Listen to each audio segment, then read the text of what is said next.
उत्तर प्रदेश को सर्वोत्तम प्रदेश बनाने के लिए माननीय मुख्यमंत्री को धन्यवाद दूंगा कि जो भी प्रस्ताव आते हैं छोटे मोटे संसदों पर पास हो जाते हैं। प्रदेश को आगे बढ़ाने के लिए नीति निर्देश आवश्यक है।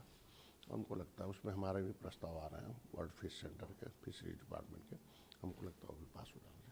सर, उत्तर प्रदेश में जो स्कूल हैं, जो जर्जर स्कूल हैं, उसमें नए भवन बनाए गए। अब यूपी सरकार कैसे देख रहे हैं आप? इसका स्वागत करना चाहिए पूरे देश की जनता को। 2017 से पहले कैसे थे, इंफ्रास्ट्रक्चर नहीं था तो मास्टर नहीं था तो छात्र नहीं थे।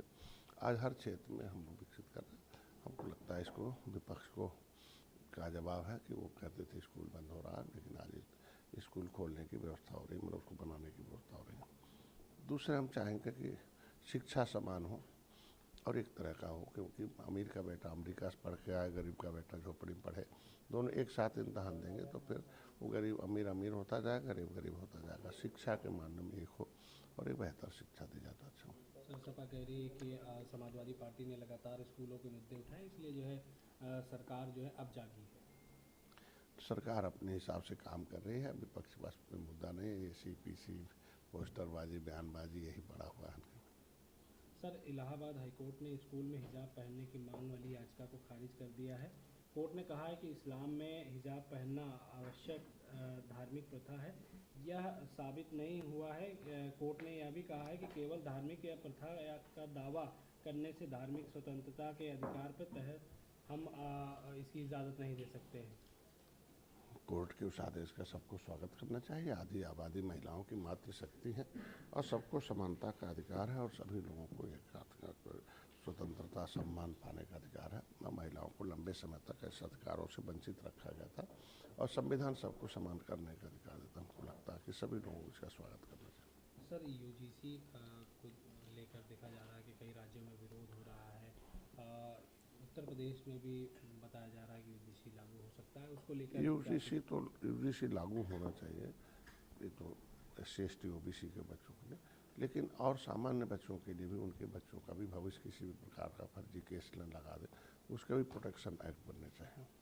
आरक्षण का जो मुद्दा है वो आप भी उठा रहे हैं सर, क्या लगता है आगे आपकी क्या कुछ तैयारी रहेगी? निश्चित रूप से आरक्षण संवैधानिक अधिकार है, यह अवसर है, एक समानता सम्मान समृद्धि जो सदियों से सताए गए हैं, वंचित हैं, जो 11 कई हजार वर्ष से लड़ रहे थे, वो पढ़ नहीं रहे थे, तो ऐसे लोगों को अवसर प्रदान किया जाएगा तभी वो समानता का आएगा। तो इसीलिए सामाजिक न्याय का मामला है, सामाजिक अन्याय जिसके ऊपर हुआ सदियों से, उसको सामाजिक, जब तक अगर आरक्षण खत्म करना जो आंदोलन कर रहे हैं तो जाति खत्म कर दें तो शायद अपने आप आरक्षण खत्म का जरूरत ही नहीं पड़ेगा। सर, कांग्रेस को खाली रखकर आरक्षण खत्म करने की कोशिश कर रही है। देखिए, अगर विपक्ष ने अगर यही सब किया होता तो शायद आज देश की दशा इतना हम लोग को अवसर नहीं मिलता। हम लोग जो कर रहे हैं वो धीरे धीरे सब हो रहा है और विपक्ष खाली बयानबाजी करने के अलावा कोई काम नहीं हो रहा। सर, 1 नेशन 1 इलेक्शन को लेकर JPC की बैठक हुई है। बताया जा रहा है कि 2029 में 1 नेशन 1 इलेक्शन संभव है। तो होना चाहिए, क्योंकि पैसा समय जी, हमको चुनाव ही लड़ना है, जिताना है और लोगों को अभिभावक बनाना है, तो चाहे बार बार होने पर समय पैसा खर्च होता है, एक साथ होगा तो कम खर्च होगा। और हमको लगता है कि एक ही वोटर लिस्ट से सब चुनाव हो जाने चाहिए, क्योंकि वोट और वही है तो अलग अलग मतदाता सूची बनाने में अलग अलग ऊर्जा खर्च होती है, अलग अलग सिस्टम है। हमको लगता है वोटर लिस्ट भी एक ही हो जानी चाहिए। सर, मुख्यमंत्री योगी आदित्यनाथ ने मनुस्मृति पर राहुल गांधी की टिप्पणी को लेकर उनसे माफ़ी मांगने को कहा। साथ ही अयोध्या में कांग्रेस प्रदेश अध्यक्ष अजय राय के मछली खाने के मामले पर भी उन्होंने कांग्रेस पर निशाना साधा। माननीय मुख्यमंत्री के इस बयान का मैं समर्थन करता हूँ और कांग्रेस का दोहरा चरित्र है, कहना कुछ और है करना कुछ और है, इसलिए जनता सावधान रहे।